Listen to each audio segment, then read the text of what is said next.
Welcome to INC News World. I'm Brother Michael Guerrero coming to you from the INC Media Studios in San Francisco, California. Churches in New York continue to close as a result of many leaving religion behind.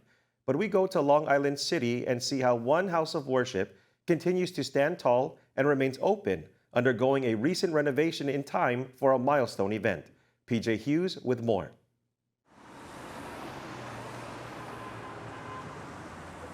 Everything was refurbished, the paintings, the new and upgraded pulpit. So it's a big blessing for our local. Carlito, from the Philippines, whose work was in textiles, made the move to America decades ago in search of greener pastures. I moved in New York in 1972. As a member and head deacon in the Church of Christ, he has seen the local congregation of Long Island City grow throughout the decades. Reflecting over the past decades, Carlito recollects on the humble beginnings of this local congregation during the 1970s. During that time, our local has a group worship service, and it's being held in Kosciuszko, Brooklyn. And eventually, our group worship service became a local, registered as a local congregation on July 27, 1972. Formerly known as the Group Worship Service of New York, and what is now the local congregation of Long Island City, it is the mother local of congregations that have spread throughout the East Coast. In 1973, this house of worship was purchased, renovated, and dedicated for the first time during a special worship service led by Brother Cipriano Sandoval.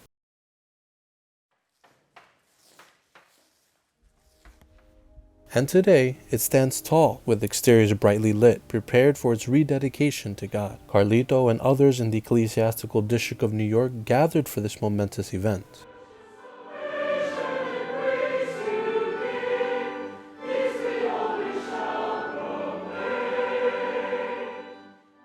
Marking the local congregation of Long Island City's 50th anniversary, this worship service was truly a special occasion for those all in attendance, including the pioneering members like Carlito. It's a big blessing for our local. So we'll be thanking God in our forthcoming Thanksgiving worship service.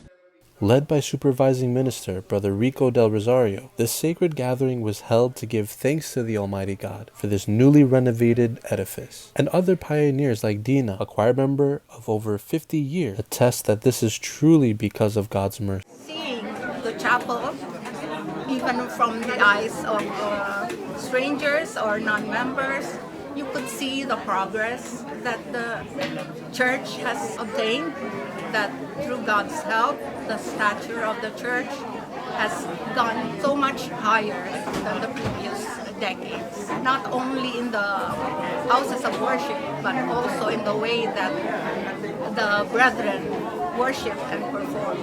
This great blessing further inspires me to use whatever number of years the Father will give me to the service of the church. Just like our pioneers were inspired 40 or so years ago when they were much younger, that same inspiration will carry on to the youth today. And God willing, when they grow older, they'll look back on the day of the rededication of this chapel and they have something to pass down to the younger generations of brothers and sisters in the local congregation. With the love and concern, first of all, by the church administration, by Brother Eduardo B. Manalo.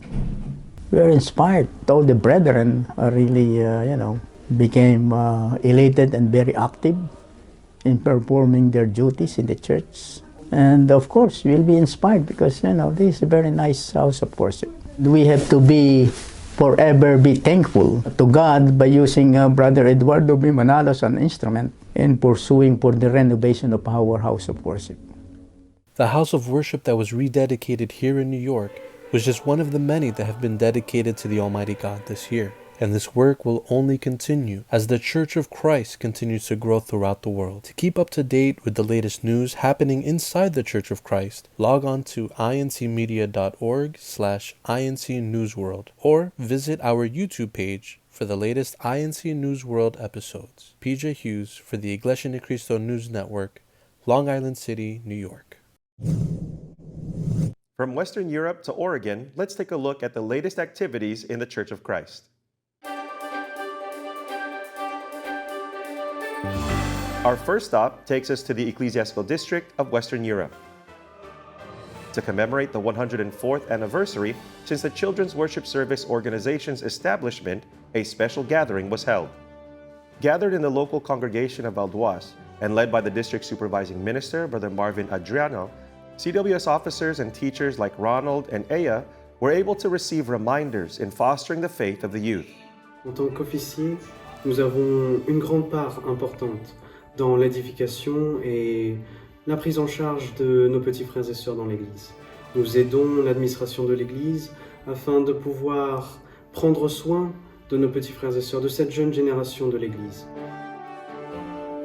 J'ai appris à être celle qui accomplit d'abord les commandements de notre Seigneur Dieu, que nous-mêmes nous enseignons aux petits-enfants dans le service d'adoration. Et être d'abord les modèles pour qu'ils puissent aussi suivre notre exemple et pouvoir toujours accomplir la volonté de Dieu en grandissant. From Western Europe, we now fly over to the ecclesiastical district of Australia West, where another CWS special gathering was held at the houses of worship in Melbourne and Perth.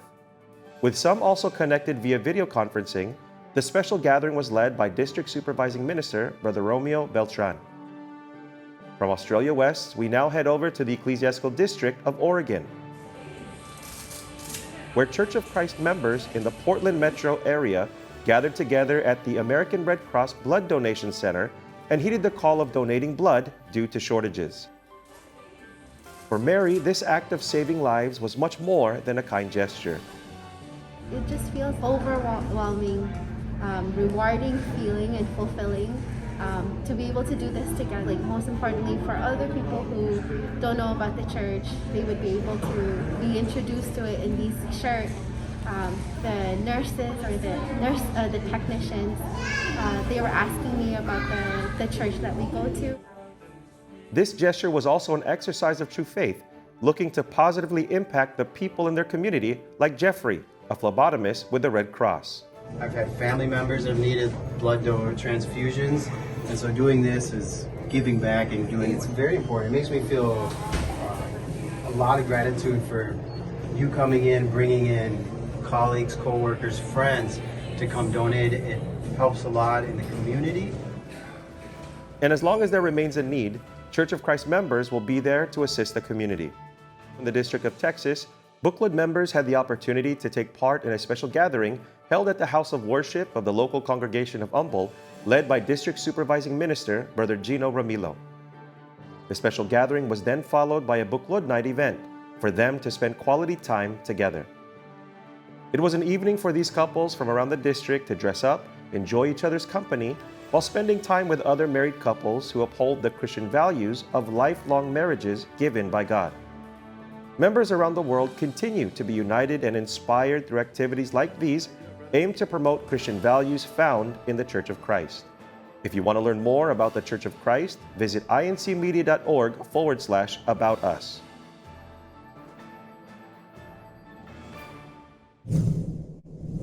Keep up with the latest news and inspiring stories of INC News World by hitting the subscribe button to the INC Media YouTube channel.